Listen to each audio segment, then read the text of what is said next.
Okay, so we'll start this session. Now there is no technical issue. So Okay. now I would request our Assistant Chief Coordinator Takdeer Sheikh to welcome the guest. Hi everyone, hi participating students.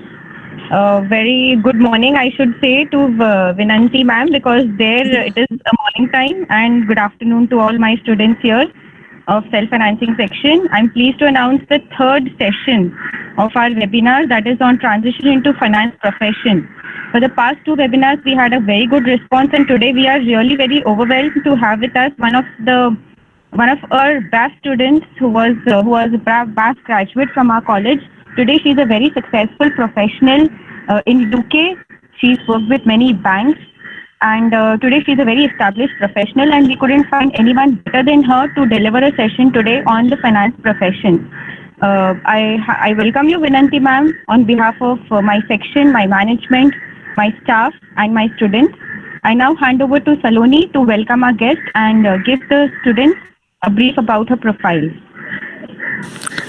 I would be honored to welcome our speaker for today, Ms. Vinanti Sawant. Ma'am is currently working as senior professional at Santander Bank. Ma'am has also worked as interim treasurer at Accor Group, London and Paris, subject matter expert at NYK Group, London, subject matter expert at Deutsche Bank, London, and an analyst at Deutsche Bank, London. Ma'am holds a degree in international business practices from Cambridge University, accounting and finance from Mumbai University. We welcome you, ma'am. I would request you to kindly begin with the session. Thank you. Thank you so much for such a warm welcome.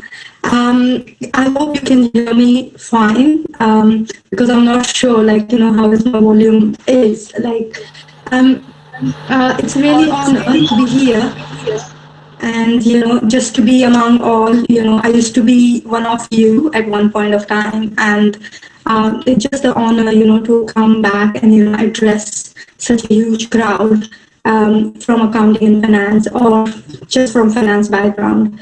Okay, so starting with our session for today, I would like to start with investment banking, rather than giving a lot of emphasis on the other side of the banking, like retail or corporate banking, because I'm not really well experienced in that to talk about it. So okay, so when I'm talking about investment banking, what I want to emphasize on is what are the different functions we are going to talk today, and how investment banking is different from the retail banking or corporate banking, what you see. So retail banking, as you all know, is, just to say, put it in the brief words, is like, you or me, like, individual people holding an account with a bank, say SBI or Canada Bank, who has saving account or fixed deposit account. So it's an individual person having an account with a bank.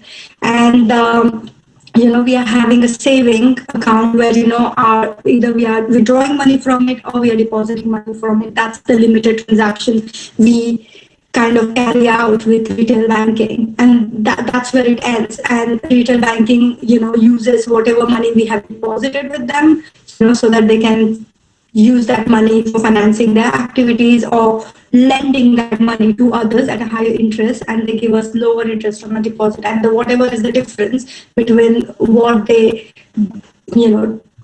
provide deposit at the rate of interest and what they give loans at that rate of interest, the difference is the income.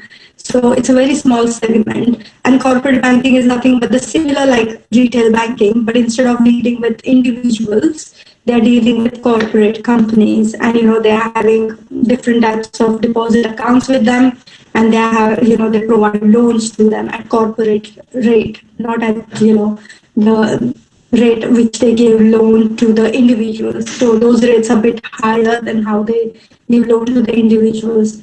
Okay, so starting with investment banking, how investment banking is different from them is because of the kind of a function they carry out. So investment banking don't go and deposit, money or or borrow money, but what it does is, so it carries out lots of different functions, but the seven most top functions I can think of investment banking, and that's what makes it different from retail or corporate banking. Is first is IPOs, that is initial public offering. Second is merger and acquisitions. Third is risk management. Fourth is research. Fifth, structure of derivatives. Sixth is merchant banking. And seventh is investment management, or you can say asset management, wealth management. There are different names for the same thing. Now, to elaborate on initial public offering, okay, so what is it? As you all know, initial public offering is nothing, what any company, who want to raise a finance because it's starting new, it's newly established company, or either, it want to expand. And that's why, they need a money to expand that. So, they will raise the finance. Now, to raise the finance, there are two ways. Either they can go and issue equity in the capital market, or they can issue debt, whichever they, depending upon their gearing, whether they want debt more or whether they are happy to, have more shareholders, and, therefore they can go for equity, depending upon their own preference. They will go in the financial market and they will issue this, shares. Now, this is what is called initial public offering. But what happened is here, the company don't know quite a lot of regulatory how this initial public offering operates. They don't have professional knowledge about it. So what they do is they go and hire an investment bank. Now, they can hire investment bank, depending upon the bank's reputation or their industrial expertise or, quality of research. There are n number of criteria based on which, they will think, okay, you know what, out of Goldman, Deutsche, JP, Morgan Stanley, Credit Suisse, I'm going to go for Deutsche Bank. Okay. So once they decide that, which bank they're going to go with, after that, what happens is that bank signs an underwriting agreement. Now, once they sign underwriting agreement with the company, what it's going to do is, okay, I have signed the underwriting agreement with you. Now, I promise you that if your IPO fails, then I'll be the one who will, buy certain number of shares or bonds which you have issued to raise a finance, and I will be the one, who will give you money. So that's the underwriting agreement, investment banking is signed with the company. Now, what happens is after doing this underwriting agreement, it also acts as a broker between investor and between issuing company. So basically it's saying that, look, this is a new company who wants to raise a finance and I'm standing as an underwriter. So you should feel comfortable to give finance to this new company or this existing company. And basically it's kind of giving, assurance that, okay, I'm there as an underwriter. You should feel easy, secure to go and give finance to this company. And also investment bank works out the financial detail of IPO in the underwriting agreement. After working out this, then what it happens is, the company takes that underwriting agreement, goes to SEC, which is Security Exchange Commission, and files this underwriting agreement and its IPO's documents with the SEC. Once Security Exchange Commission is comfortable with it, then it says, okay, you're good to go ahead and, issue the shares or bond you want to issue and raise finance from public. Then they will go into the market and they will issue this shares or bonds, and investment banking again tells company, okay, if you want to raise this much finance, you have to issue, this 100,000 shares or 100,000 bonds. And there is always a par value and there is always a issuing value. So what happens is, company will say, you know what, I want to issue share only at $10 per share or $100 per bond, but market value, and the investment bank say, okay, fine, you want to issue at par, but because you have a reputation in the market, I think you can issue at premium and still people will subscribe it.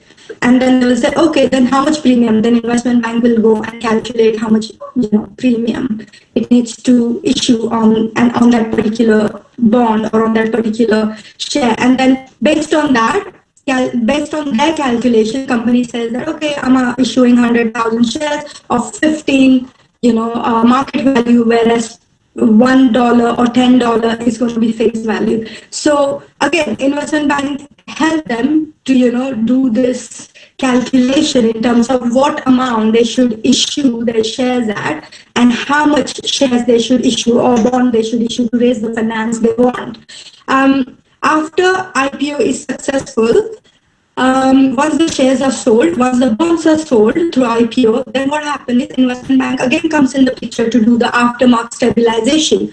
Now, what this aftermarket stabilization is, it analyzes the aftermarket stabilization and creates a market for stock. So what happens is, it's not, their role just doesn't end there that, okay, now your IPO is successful, okay, bye, we are done now. No, what it does is, it makes sure that, if that share is new share, it does get secondary market so that, people can trade after that initial issue of the share so that, it has a marketplace, just like any product. You launch in the product, then you just don't think that, okay, it's going to market by itself. You do every possible attempt to market it, to make a place in the market so that, that product does get trading. And same with the financial product. Same with this equity share or bond, which is been issued through IPO. Okay, so once that's done, then, it also makes sure that investment banking makes sure that the transition to market competition is happening. So after 25 days of IPO has been issued, bank provides estimate regarding the valuation and the earning of the issuing company. So it says that, okay, you wanted $10 million through public issue, through IPO, but this is where you are landing. And I mean, you have managed to fetch, 25 million or 20 million, and accordingly, they'll give the kind of, okay, this is what earning you have managed to earn from this IPO, and this is how much finance you have got through IPO. So for this service, obviously they charge a really fat commission from, all these companies to whom they are providing IPO services. Now second function, so first we understood IPOs. Now second function I want to say is merger and acquisition. Now, merger and acquisition is a corporate financing part. So it does come under investment banking, but in investment banking, where exactly it lies is under corporate financing. So it involves management and strategy dealing with purchasing or joining with other companies. So investment bank either can be representing, seller or can be representing buyer. Merger and acquisition is nothing but, you go in the market and buy a company or you sell your company to other company. So depend whose side it's working on. It will be called seller representative or buyer's representative. Now, what happens in merger and acquisition is, as I said, they can play any role, buyer representative or seller representative, depending whose side they are on. Second important role they have to carry it out in merger and acquisition is valuation of the company. Now, valuation of the selling company or the buying company depends, again, which side they're on. And they calculate actual value of the company based on the fair value of its assets. Based on, the financial assets it's carrying, based on the liabilities they have on the balance sheet. So depending upon that and the fair value, they calculate the value of the company and they tell their client that, okay, this is how much this company values as of today. And then based on that, if they are on the seller side, seller quotes the price that, okay, this is how much I want to pay for your company to buy that company. Or if investment bankers are working on the buyer side, they tell the buyer that, look, this is how much your company worth. So buyer might say to seller that, okay, my company worth $1 million, but because I have a good reputation, I want more $50,000 on top of it. So $1,050,000 is the worth of my company. So Also, another thing is that in merger and acquisition, it's a lot of money needed. It's not a very small transaction. So for this amount, investment banker again come in the picture. If the seller says that, okay, I'm buying this company, but you know what, I'm not having enough finance. So then then the investment banker comes in the picture and says, okay, I'll raise a finance for you, on your behalf, and then they help the buying company help to get the finance and help to buy that company. Or if they're working on the side of the client who wants to sell its business, so again investment banking comes in the picture, says that client says, I got this much money but I don't know what to do with it. So again investment bankers comes in the picture and helps them where to invest, what to do with that money to get the good rate of return. So okay, so that's about merger and acquisition. Let's move on to the third area of investment banking, a third function, which is risk management. Okay, if I'm going too fast, you can always ask me to slow down. I really don't know my speed, so I'm open to slow down if you want me to. So feel free. Third function is risk management. So what is risk management? As the name suggests, okay, managing of risk. Now, why to manage risk? Why investment banking has to manage risk? As we all know, capital market can be very fluctuating. And therefore, to avoid the risk, to limit the risk to an accepted level, on the trades, it has to do the proper risk management on every level of its transaction and on every stage of its processes.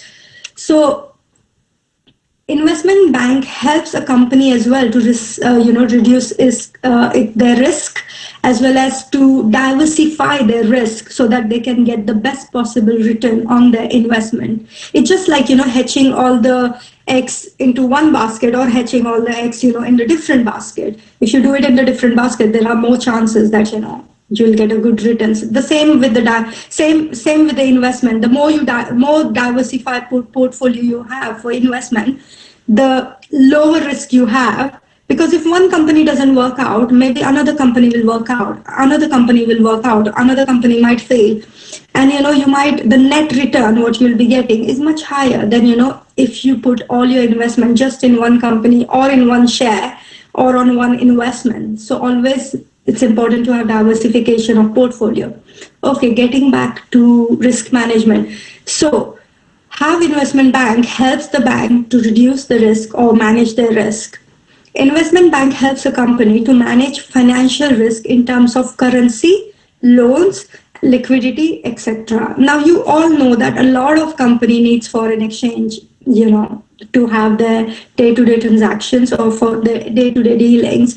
You might know that they need quite a lot of loans for their operations, for their expansion and everything. So for currency risk, it can be hedged, or it can be managed by using currency options, currency options, currency futures. These are two types of major product which are always, helped to minimize the risk on currency. And for foreign exchange is forward rate contract agreement you can have, or spot. I would not go with spot rate. Spot rate is always very risky. So yeah, forward rate agreement you can go for, or you can go for options even in FX. You can go for futures in foreign exchange. So these are the way you can deal your currency risk. Then there are loans, there is liquidity, etc. Even that, get managed by the investment bank for their companies or for their clients. The bank helps a company to recognize a loss area that they tells them that, look, this is the area which is very, very risky. And this is where you have to take this kind of measures so that you can limit this risk. For example, currency. If the client has quite a lot of foreign exchange transaction, it immediately, flags the client that, look, your risk lies in foreign exchange. And therefore, you have to take these measures so, you can prevent this risk. Then bank analyzes the market and credit risk as well. To control the credit risk, investment spreads out counterparties and banks choose standard exchange for trading. Now, these are the different risks like business risk, investment risk, credit risk, legal risk, compliance risk, and operational risk, which are internally controlled by an investment bank. Risk management is done at every level, of by investment banks, as it highlights what are risks involved and how it can be handled. Okay, moving on to the fourth function. Fourth function is the research. Now, it's funny to think that, how investment banking can carry out a research and what kind of research. So, research in investment banking, it's one of the really core and important function. This research helps provide a rating to the company to help investor to take a decision of investment. So investment banking does research, on all the companies in the market, which one is doing good, which one is doing bad, which one can float through, and which one is definitely going into liquidation. So, and based on that, they inform their trader, you know what, you need to buy this company's share. This will make really good profit. Or you have to sell this company's share. This is really, really, going to go down at some point in the future. Or you need to hold on to this investment. It's not making any profit right now, but it's going to go really high up, after a quarter or after 2 quarters. And based on their advice, investor do exactly say what they have said and definitely end up making profit. Through this, so when I said research, investment banking carries out quite a lot of research, not just rating the company, but also equity research, fixed income research, macroeconomic research, and qualitative research.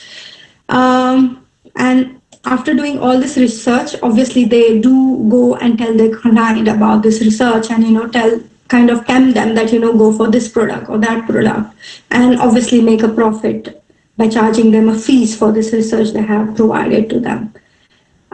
Fifth function is derivatives. Now, just like, any manufacturing company or, have their products, they kind of manufacture their product and, and then they started distributing and selling to the market. In the same way, investment banking manufacture its own derivatives. Okay. And it's called structuring of derivatives. So what happened is this is one of the most complex area lies within investment banking, and derivatives product offer a high rate of return and good margin, and hence a lot of risk is involved with it. And the main reason to design such products is to attract investors and to increase the profit margin, because the bank itself has designed it, so it can actually, take into consideration of their clients' need and tailor that product according to their needs. And that's why, they get a really high margin. And also, this is a really high risk area in any banking. And that's why, if you see, because you come from accounting background, you'll see that, a lot of accounting bodies always has a lot of focus on this area, because this area also provides the hedging. In derivatives, what happens is you don't actually pay. So there is an underlying transaction, which is a main transaction. So for example, I go in the market and I want to buy 1,000 euro, in 3 months' time. But I'm not sure, maybe after 3 months' time, this rate might change than what it is today. And it might go against me, it might go really high. And, to save myself from that risk exposure, what I'm doing is I'm going in the derivative market, I'm buying some derivative product so that, I can protect it against that. It's called hedging. And I'm kind of protect myself, from future risk exposure today, so that tomorrow, even if the prices go up for euro, I can still make a profit on this another derivative transaction and kind of hedge, balance off my loss, what I'm making by paying in the future prices for that euro to buy that euro. So say for example today I have to pay $2,000 to get 1,000 euro, and if I buy it after 3 months, I might have to pay 2,500. So actually, I'll be making 500 loss if I buy it in the future. So I'll be going in the market, derivative market. I'll tell my bank that, I want a derivative product so I can hedge against this loss. So they'll say, okay, then, you buy euro today and sell dollar tomorrow, so that when the dollar gets, when the euro gets a really high price, then you can sell euro and then, you can buy dollars. I know it's very confusing. Let's not go in there. Sorry, I didn't mean to confuse you. Okay, so let's move on to merchant banking, which is sixth type of function. So what's happening is the investment banking function is one of the private activities of the investment bank. So this merchant banking function is a private activities of the investment bank, where the bank also does consultancy work for their client. So what it provides consultancy in areas such as financial, legal, marketing, and managerial. And they're acting as a financial engineers for the businesses. And merchant banking has, different types of activities involved. So bank actually helps companies by acting as a merchant banker, raise finance for the client, broker in stock exchange. They manage projects on their client's behalf. Then they operate their money in the money market. Money market is nothing but the secondary market. Then they also provide services such as leasing, portfolio management, handling government consent for industrial projects, managing public issues of all companies, then special assistance, provided to the small companies and entrepreneurs. The bank charges consultancy fees for providing merchant banking, facilities or services to their clients. Now, seventh and the last type of function for investment banking is the investment banking function is a core job of an investment bank to guide the investor to purchase, manage its portfolio and to trade various securities. Now, investment bankers, what they do is they advise to their client, and which, as I said earlier, that which share or investment to invest in. But obviously, to do that, they also need to know that what are their clients' risk portfolio is, what is their risk appetite is, how much money do they have actually, or liquidity they have to invest in the market. And based on, after analyzing their client and their risk appetite and their liquidity, they start providing, okay, so this group of clients are going to be my private clients. This group of clients are going to be, just wealth management, ordinary clients. So they are my private client because, they have a high risk appetite. They have really a lot of money to invest in the bank. So they are my first preference. They are my first preference to invest. And I will give them all VIP, services because they have a lot of money and they have huge risk portfolio and I can earn more from them. So yeah, those were all 7 functions of investment banking. You might see more than that, but those are the 7 main functions. No matter, which bank it is, they will always provide these 7 functions. Now, moving forward, I would like to introduce you to the structure of investment banking. Now, depending upon every bank's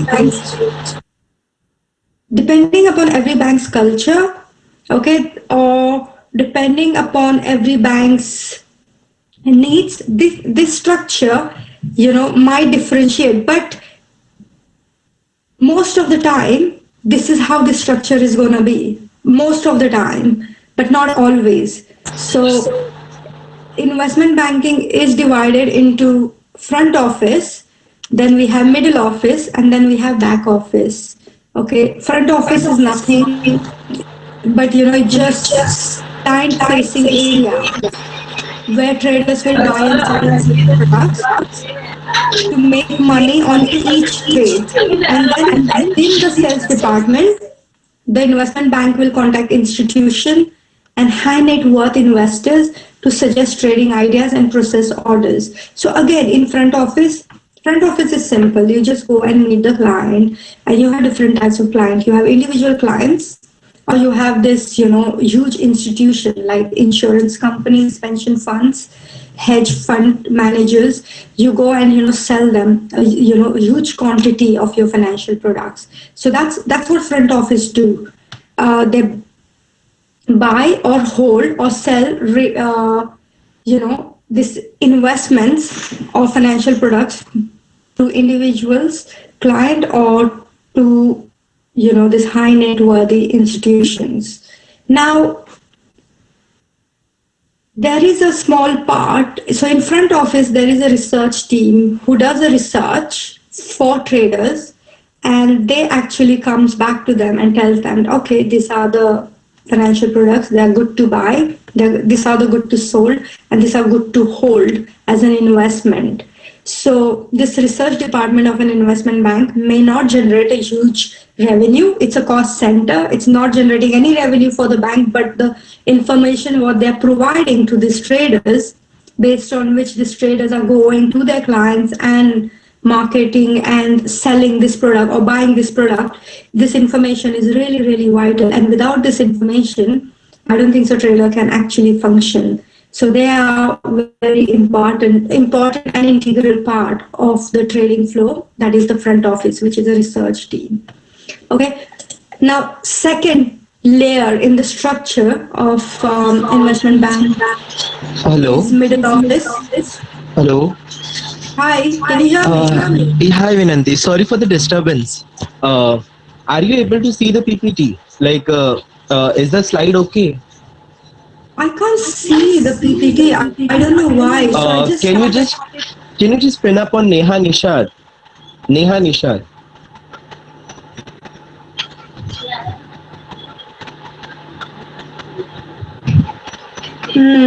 Oh yeah. Okay. I'm not actually on the slide. Am I? Okay. So all right. Let's go with offshore and onshore. I think I might have I missed anything up to 3 slides? No, that was covered properly. Okay. Fine. So basically, we were just here to cover all the aspects, like what are the career aspects for the students in the finance field. So we will be covering the same. Okay, so offshore, most of the back offices long time ago have moved to offshores. Offshores is like places like, you can Bangalore, Mumbai, Pune, Jaipur, then in India, and then in Philippines there is Manila, and in Indonesia there is Kuala Lumpur, and lots of places like that. So operating, front office, back office, middle office in city like London or New York is way, way, way too expensive. So the main objective behind, migrating all these processes to offshore was to reduce the cost for banks. Now, as I said that, back office processes has migrated to, places like in India, in places in lots of other Asian countries. Now, why do they do that? So firstly, to save the cost. Secondly, they do that because those processes are not the core processes. Yes, they're part of their business, but they're not core processes. So even if they fail, or even if those processes does not firstly, there are not that many value adding as trading desk is or research is. So that's why, they kind of offshore those processes, and, they are very list risk processes. and they're repetitive. So, making errors in those processes are very, very minute. And that's the reason why, the offshoring started coming in the picture. Now, and onshoring, still the core businesses, for example, trading, still stays and is there on onshore, like places in London and in New York. And research on the financial products also, it's still there in onshore side of the business, which is again in London and New York and, cities like that. So, so wherever the headquarter of the company lies, that's where you will have their onshores. For example, Deutsche Bank's headquarter is in Germany, and therefore a lot of this sheet processes still lies in Germany, or they have migrated to London. So again, London is another headquarter for Deutsche Bank. So Deutsche Bank has the headquarter in Germany as well as in London, and both of these offices carries out this trading and research facilities, and generates revenue for the bank. And offshore, it just kind of provide the support to the onshore to float. So middle offices processes very slightly has moved to Asian countries, but not to a great extent.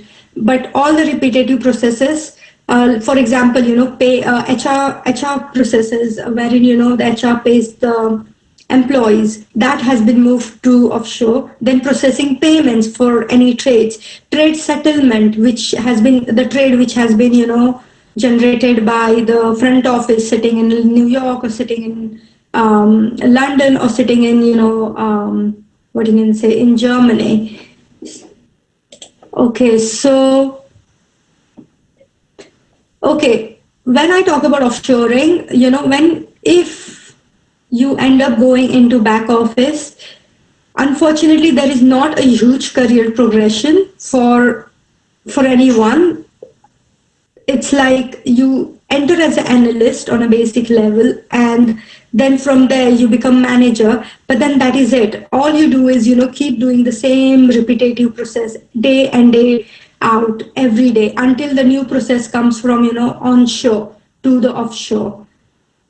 And that's called migration. When they want to hand over any process from onshore to offshore, they, migrate. So the technical term for it is migration. Okay.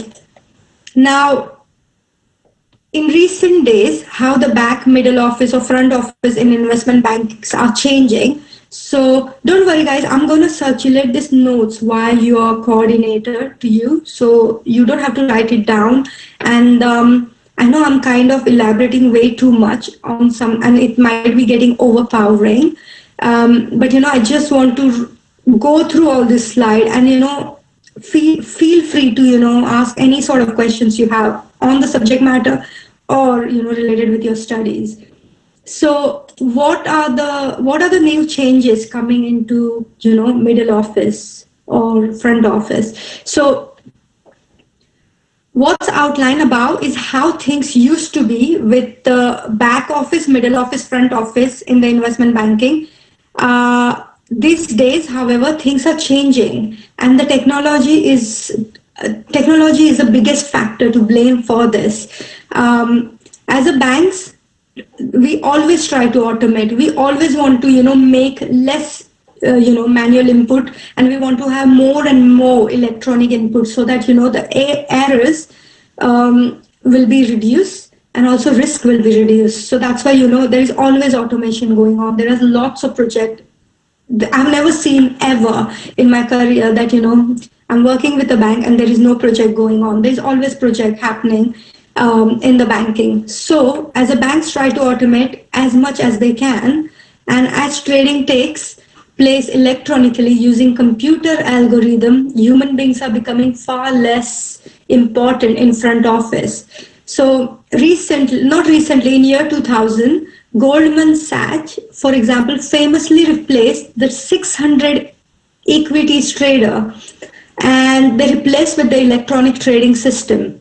Now, Goldman says it only has 2 actual human traders left on the floor. So can you imagine at one point they used to have 600 electronic traders, and now they have only 2 left. So overall, 1/3 of the bank staff are now software engineers, and the Marty Chows, the former chief financial officers and former chief information officer who left with the firm last month, frequently said the old division between front, middle office and back office were becoming meaningless. So basically, according to them, it's like, it's meaningless to, structure this whole bank into back office, middle office and front office thing. And it's meaningless only, migrate back office functions to offshore. We can actually do more than back office function. We can also do some of the research part of it. And I think Barclays did send their research division from London to India in their Bangalore office for offshoring. And it was kind of an experiment, and it looked like, it really worked out really well for them. So we never know, maybe in future we might see more of such, function like wealth management and asset management also moving in that direction. So,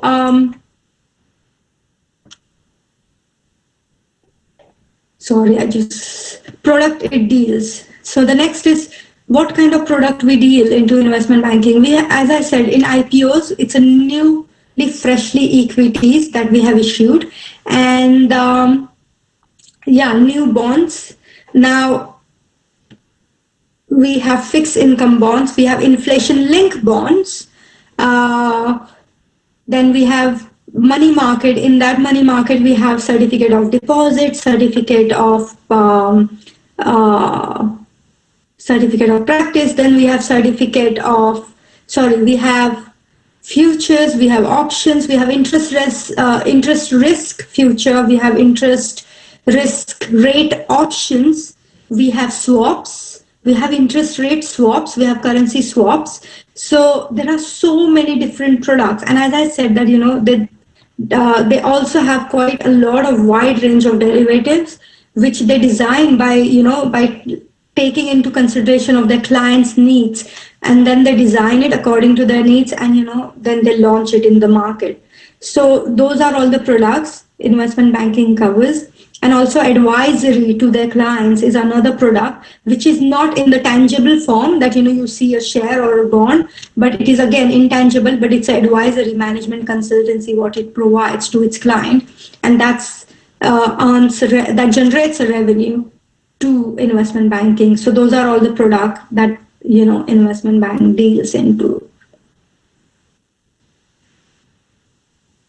Yeah, can we have next slide, please?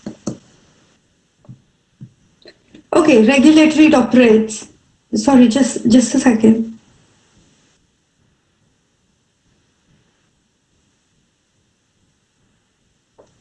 Okay, guys, as I'm being told, we are a little short on time because I have given way too much emphasis on the other parts. Okay, so I'm going to quickly cover the regulatory. First is, okay, now regulatory differ from country to country. So, for example, in UK, we have Financial Conduct Authority, we have PRA. But when it comes to India, we have RBI, which is the central bank of Central Bank of India, and central bank is actually the Reserve Bank of India Act 1934. 34. That's what operates and regulates RBI. And RBI is the central body who kind of regulates everything from direction, guidelines, respect to the banking and financial services. Now, making norms for opening up and licensing bank, that also covered by the RBI. Then corporate governance of the organization, norms for various products and services, finalizing the monetary policy, currency management, government debt, government cash management, etc., covered by the RBI. Then we have Foreign Exchange Management Act 1999. That regulates the cross-border transactions. Okay. Then we have Ministry of Finance that just supervise and kind of see that who is abiding the laws and who is kind of breaching them, which are the financial institutions and which are the banks. Then we have state-owned banks like SBI. That comes under State Bank of India Act 1955. Then we have SEBI, Security Exchange Board of India. That looks after all the IPOs that comes in the Indian market. Then we have corporate governance. The Companies Act 2013, okay, that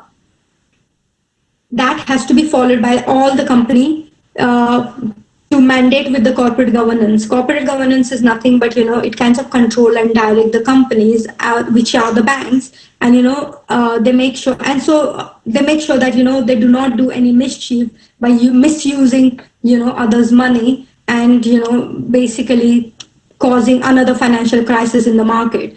Then we have Basel III capital regulations. Okay, now this is very important. Whoever wants to go in the banking, Basel III capital regulations and capital reserve ratio and liquidity, that is leverage ratio. So what happens is bank has a lot of money from the others, whether it's an investment bank, whether it's a retail bank, corporate bank. So after the financial crisis, every central bank in every country makes sure or ensures that, no, again, this financial crisis should not happen, or how we can prevent it. So, what they have done is they always tell, okay, if you want to take this many deposit from the different people or different banks, you need to have this much liquidity, wherein you, say, for example, you take $1 million deposit from different people. You have total deposit of 1 million. So they say 20%, you should hold it with your central bank so that tomorrow something goes wrong, you have that much liquidity so that you can still,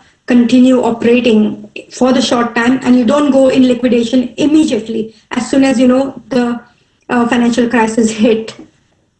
Cash reserve, again, average daily balance that the bank needs to maintain with the RBI. So that's another 4% recently we have to maintain with the RBI, and there's a statutory liquidity ratio which currently is 19.5. Okay, so that's all about regulatory. Where is my presentation? Okay, so can we come to the 7th point, please? Okay, courses could help to become an investment banker. Okay, there are lots of different courses in the market, and it's always very mind-blowing that, which one to go for. And most of them always have really, really high investment. So it's very important to think about it and think properly, carefully about it, make a good analysis of it, and then go and, opt for the right course which you think is suitable for you. So I would say that, normally after graduation, we always think, okay, that's our degree, that's done now. Now we can go in the market and, we have a job. And that's our life now. Now our life has started. We are earning income. That's it. But I would say that's a very wrong impression or notion we carry. I think after graduation, that's just the basic degree. You still need to have and need to pursue, for another 3 to 5 years to become expert in your relevant field you have chosen to go in. So say, for example, banking. If you want to go in banking, and especially if you're coming from financial accounting background, the best thing to do is, getting at least one chartered.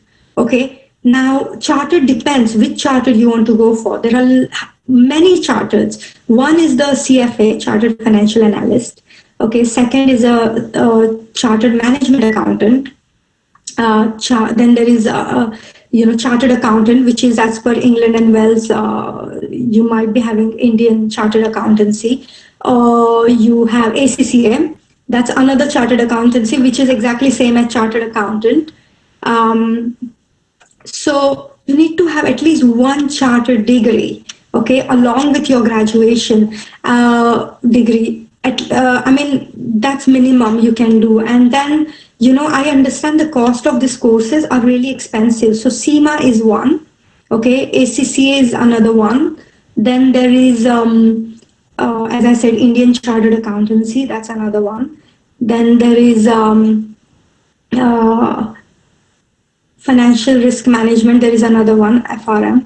Then,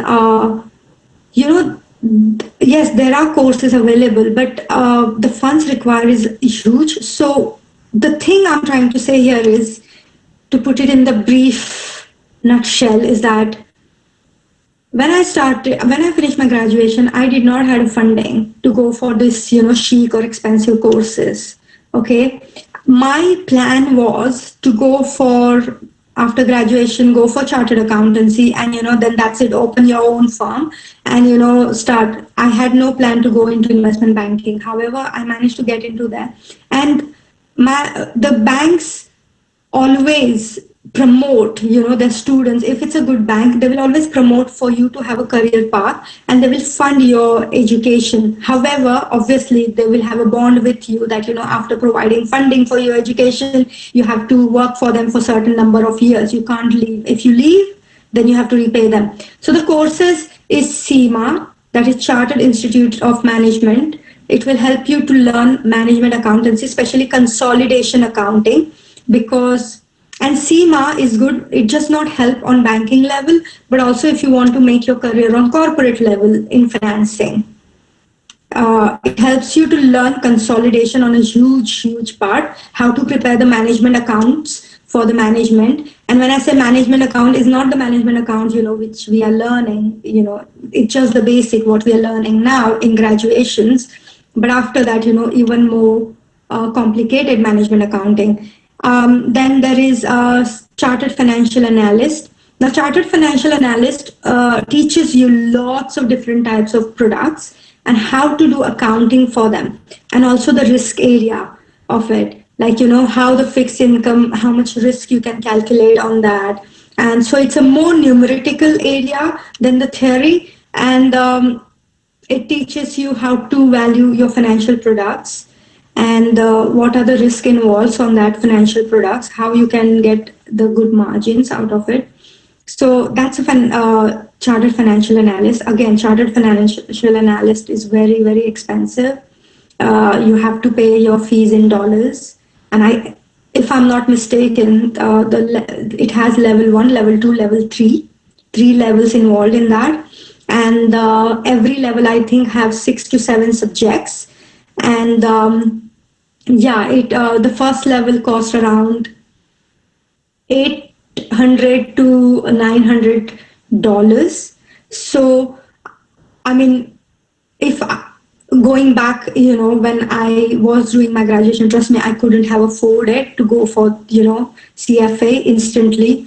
But I think the banks does promote, and, you can take the funding from them and, use that funding for your further education. Okay, so CIMA we covered, then ACCA. Now the thing is, ACCA is different from the chartered accountancy. What we do in India is that, ACCA, you can work with limited company first. You can still earn the normal wages, what you're earning. Now, limited company could be banking or could be any other company. You can still earn normal wages, at a market rate. And you can keep providing, funding for your course. Okay. But when it comes to Indian chartered accountancy, the biggest flaw I have found personally is that you cannot work with limited company. Unless you're working with Big Four, you're not getting that much money, and coming from the middle class, it's very important. After graduation, there is always an expectation from the family that, you need to have, you have to provide that financial support to your family, because now you're graduate. So for Indian chartered accountancy, you need to have, I think, 3 years, or 3 years, 15 months articleship. So you have to actually work as an intern in the firms, and they just pay you like a very small amount as a stipend, and that's not a proper salary, which only covers your commute. That doesn't even cover your tuition fees for your chartered accountancy. I'm not discouraging you not to go for that route. If you want to go for that route, it's all your choice. But that's the difficulty I face, because, there was not a lot of money to pay my own bills or even to pay for my own studies. So I just decided to quit chartered accountancy, and then, I took another route, totally different. So ACCA, I'm doing ACCA. I have left, so there are total 15 papers, and also it depends upon,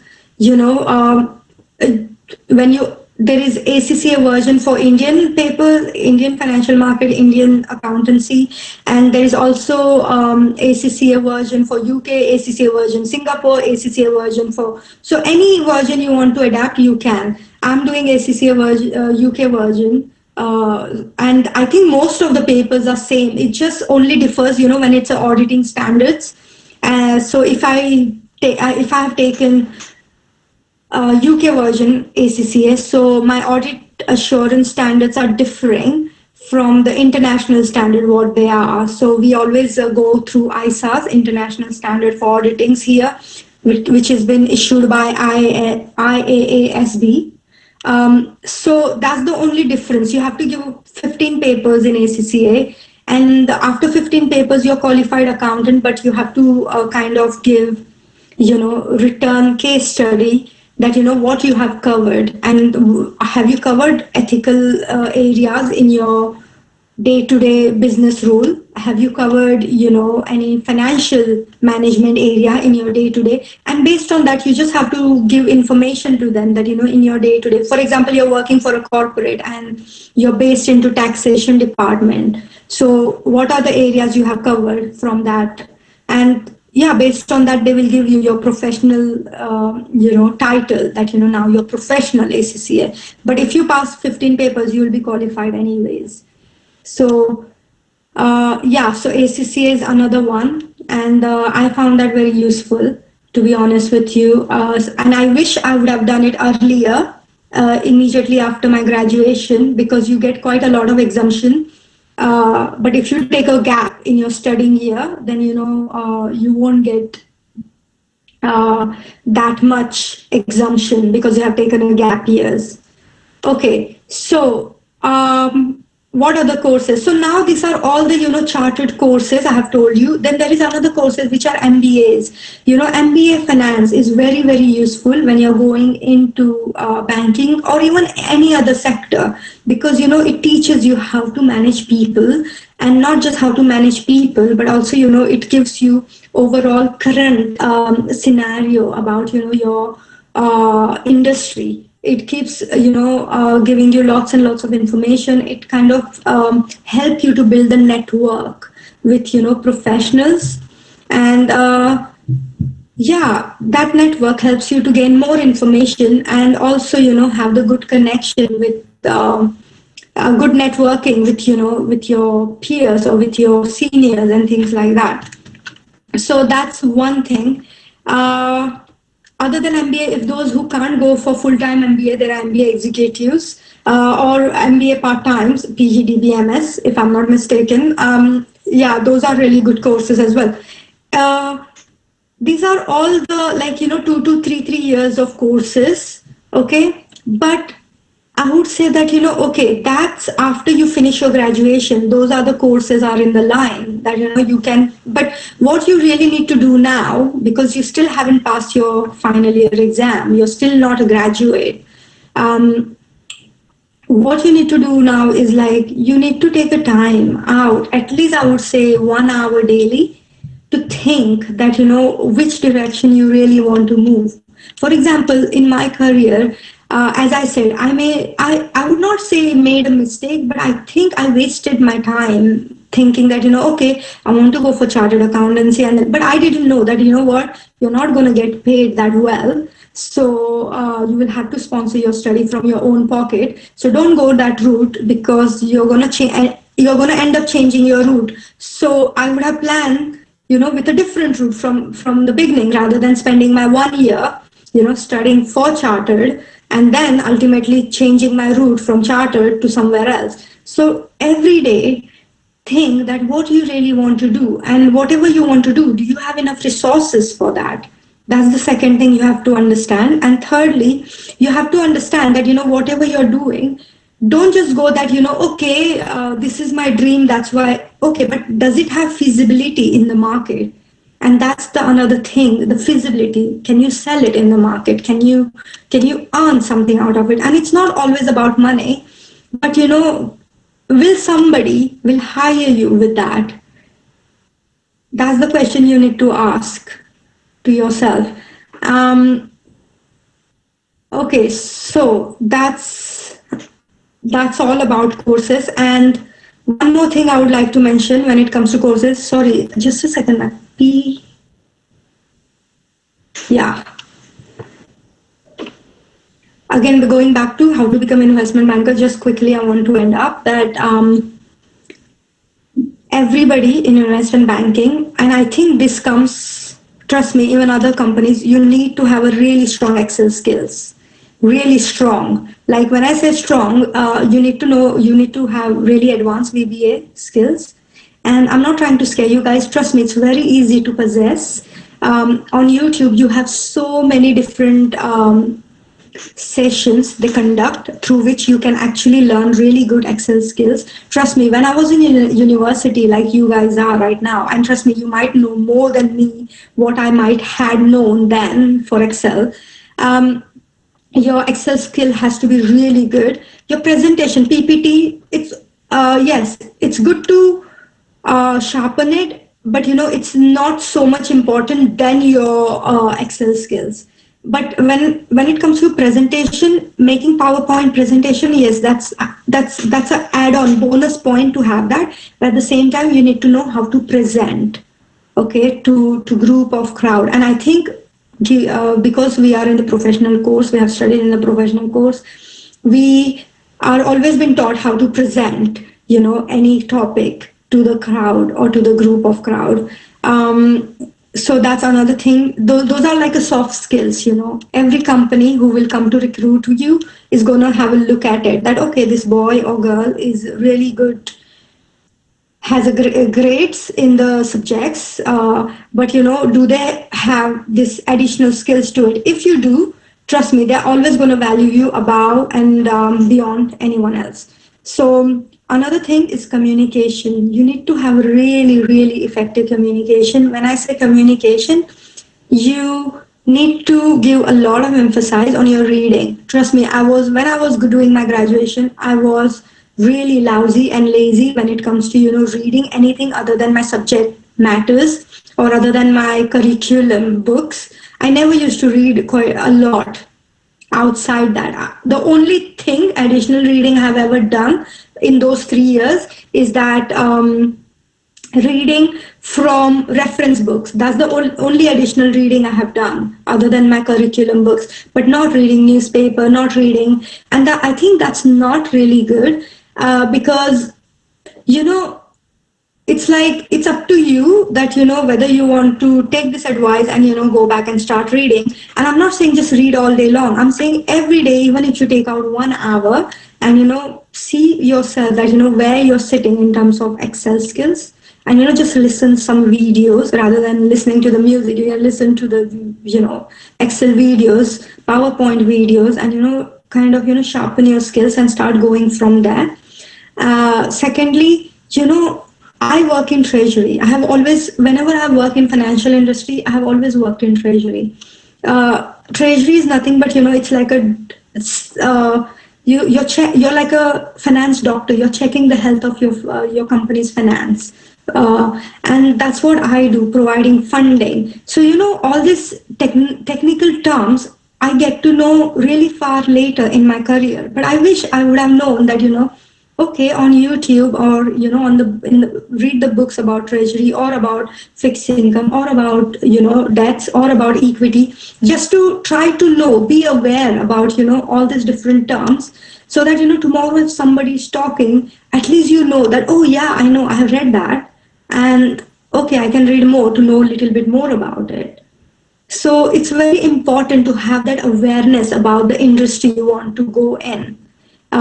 It's just the homework basically you're doing so that, from there you can go somewhere better.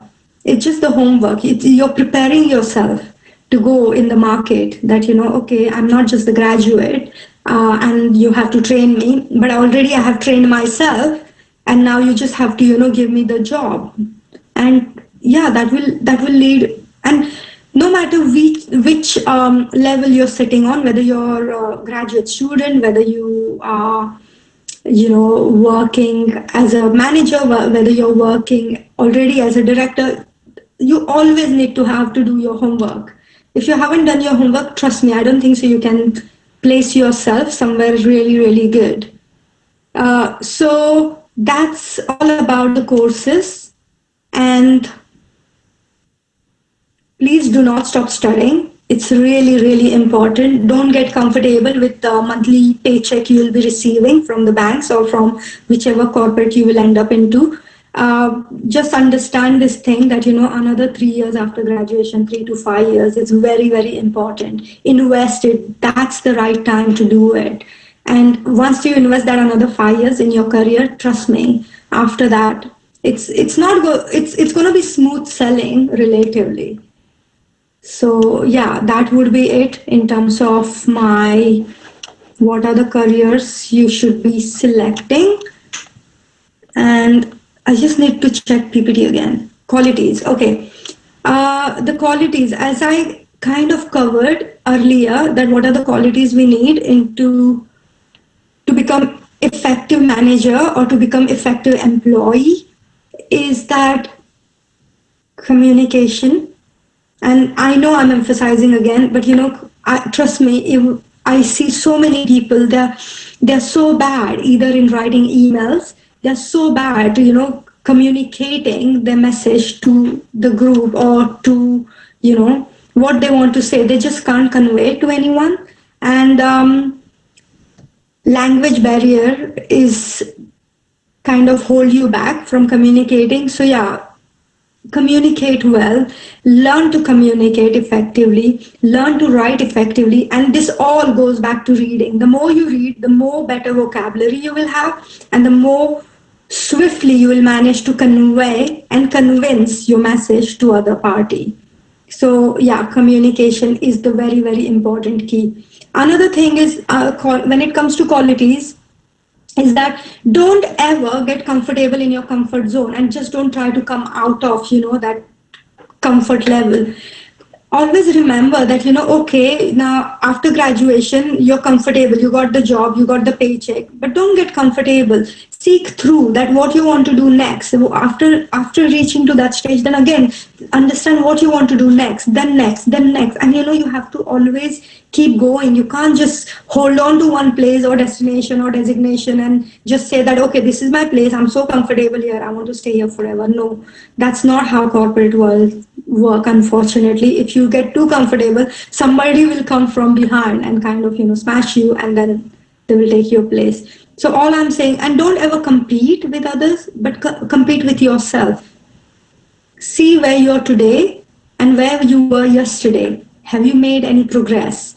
So always try to compete with yourself and not with others. When you try to compete with others, it's always going to bring jealousy. It's always going to bring, you don't have peace to your mind, and always unhappiness and suffering. So don't compete with others, just compete with yourself. Always try to have a goal and try to achieve the goal by taking the baby steps. And yeah, every day when you get up, the quality you need to have is, get up, sit quiet as you can, take a paper and a pencil, and, just write it down, what you want to do in that whole day. You got 24 hours, what you can do in those 24 hours. So be mindful. Being mindful is another quality one can have to succeed. Mindfulness gives you awareness that what's happening around you and what's the best thing you can do in that given circumstances. So be mindful. And and after that, another quality I would like to add is having a confidence. Confidence is very, very, very, very, very important. If you don't have confidence, trust me, no matter how skillful you are, how brilliant you are, no one is gonna value you. So having a confidence on yourself, having a confidence and trust in your journey is another important thing. I know after studying for 15 years of your life until graduation, studying another 3 years or 5 years, it's not a joke. That too when you're working. You're trying to get settled in your work life, and studying daily basis, for your another course is not going to be easy. But always having that trust that, okay, this 3 years, 5 years, what I'm going to put now is going to generate really, really high revenue for me later on. And I need to focus on that. And instead of comparing, oh, you know what, my friend is having a party, but I'm not. My friend is going for a walk or for a date, but I'm not. You can't compare. You can't, because your journey is different and you need to have confidence on that. And all these things later on will follow. Another quality I would like to say is never ever chase money. Never ever chase money. Money will chase you if you do the right thing. That's very important to understand, because in my whole career, I never ever took any role or task, just because, it was financially attractive, but I took it because there was something new to learn.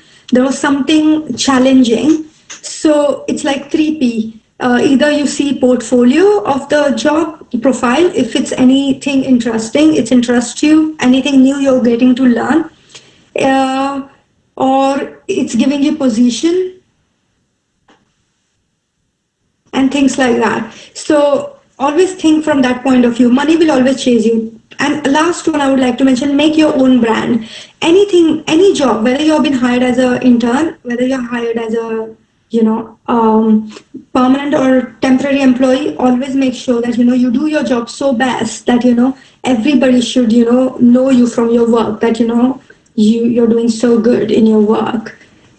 So yeah, create your own brand. Okay, that's all from me.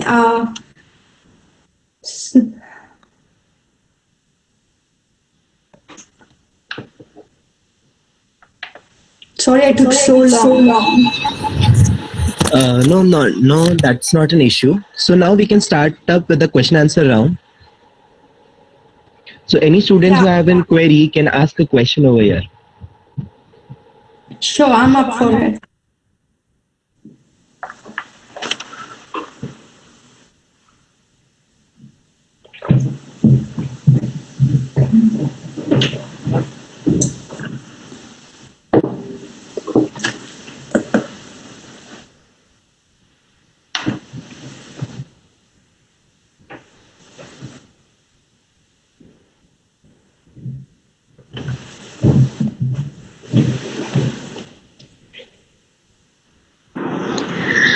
Good afternoon, ma'am. My question was, should I do MBA? Like, should I, like, which is more beneficial for me in future? Me doing MBA or doing the CA courses that you listed down? Depend where you want to go. I mean, what do you want? What is your idea? Why? I mean, what do you want to do? Actually, I'm in a bit of a dilemma because I've taken up finance, but my background was science, was not commerce. So my score in other all subjects is like, you can say like A and A plus, but finance is like a B. So Okay. so I'm confused like that way. So that's why I'm like, yeah. Okay. So can I say? I mean, that you're not so much inclined towards financial subject. Yeah. Okay. So all right, then I think MBA would be the good choice for you, because obviously in all this chartered subject, Yeah. you have quite a lot of inclination given towards financial theories and financial subjects. So if you're not so much interested in it, so I would say MBA in finance. And having said that, I have seen that in UK quite a lot of student comes from history or science background, yet they do quite good into financial sector or in financial courses such as chartered management accountant or CFA, because CFA needs quite a lot of numbers. So given the fact that you're from science background, look like your arithmetic is going to be much useful in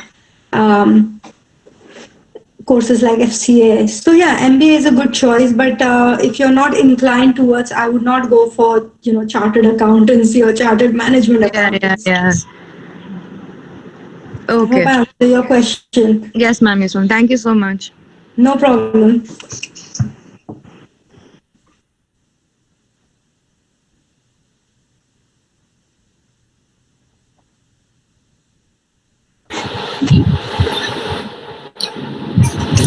Anyone have any other question?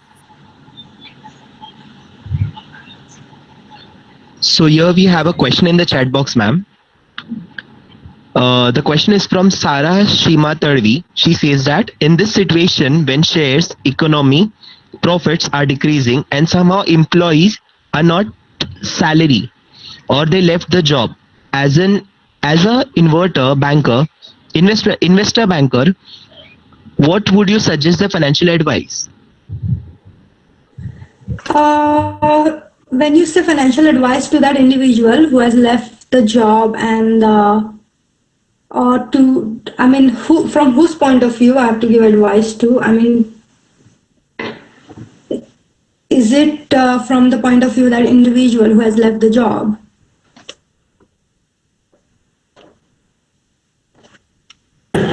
Sarah, can you ask your question a bit more clearly on the microphone?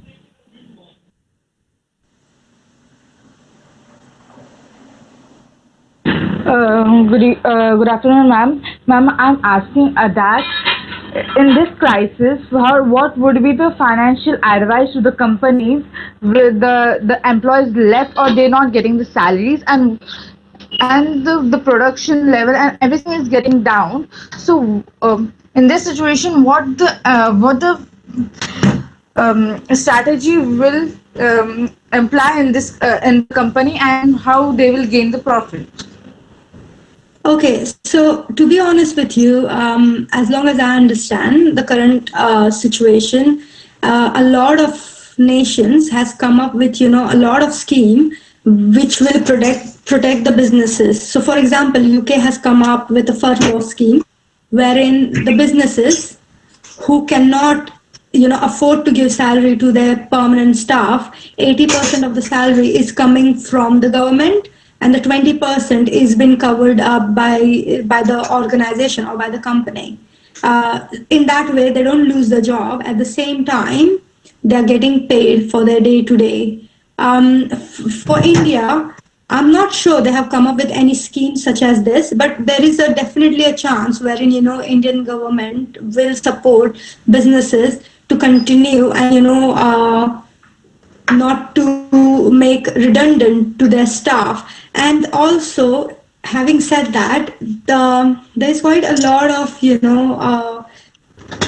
what you can say, a funding scheme the government is providing to the companies, and yes, it does have impact on the job market, but I don't see that it will have it forever. So right now the job market does not have permanent jobs so much, but they do have quite a lot of temporary roles wherein companies is willing to hire the staff to do the job. However, they're willing to pay the wages, but they are not willing to pay extra perks such as bonuses or life insurance or medical insurance or things like that. So they're willing to take on the employees on a temporary basis, but not as a permanent basis as of now.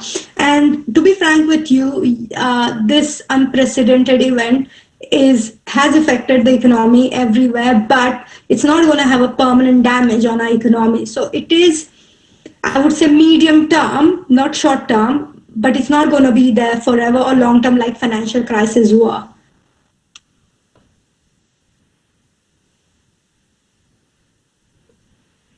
So I hope, Sarah, I have answered your question. Yes, ma'am, I got the answer. It's really helped me. Thank you. No problem, no problem.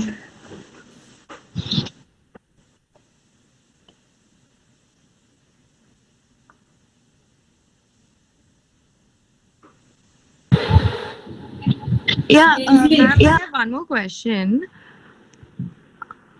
Sure. Yeah. Actually, I was thinking of doing MBA from abroad, but when I went through all the research, they said that most of the institutes there only, take you in when you have 2 years of experience or more. So is it 2 years of experience like internship, or is like proper like full time? And is it so or not? Honestly, over here, so far what I have seen is, people don't go and put their own money into MBAs unless they're working. So either, okay, did you read this information from from that university or college website where you are intending to do the MBA from, or this is just the Chinese whisper? Which one is Actually, it? no. Actually, I googled it, and there were a few colleges that said the same thing. And there was one of my friend who was also like searching for the same answer. So he went to a counselor. So the counselor had to say the same thing. So See, the thing is, Nikita, MBA is a degree where, you don't, it's like more of a practical knowledge.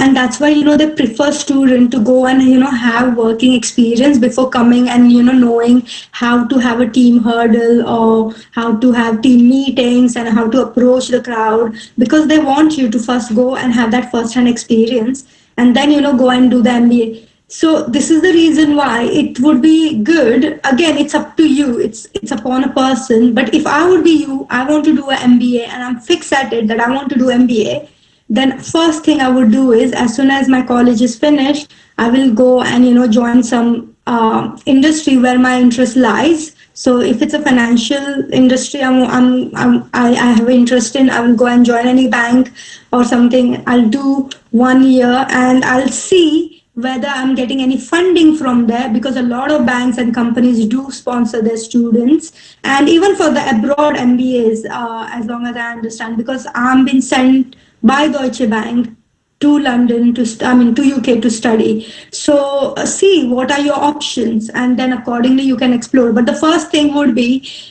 finding out which industry I want to go and work and gain that experience from, and then the later things comes later. okay, ma'am. So is it a compulsion that you need work experience, or is it better? I think it's I don't know a lot. It depends upon university to university. I've never seen as a compulsion, to be honest with you, where as long as I understand, as long as I've seen, but I think it's for better. I've never seen as a compulsion. Unless it's an executive MBA, in that you do need to have an experience because you're doing part-time MBA. And that time they do expect that, if you're doing MBA in executives to become senior managers and, VP and AVP kind of roles, for that you do need to have an experience.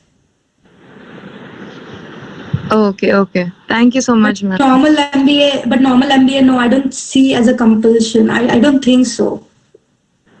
Okay. Thank you so much, ma'am. No problem, Nikita.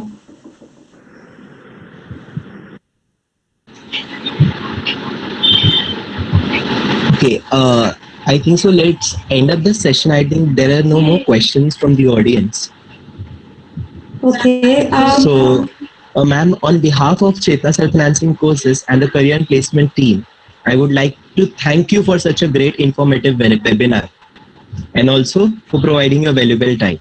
And I hope this guidance session will surely help the students in future.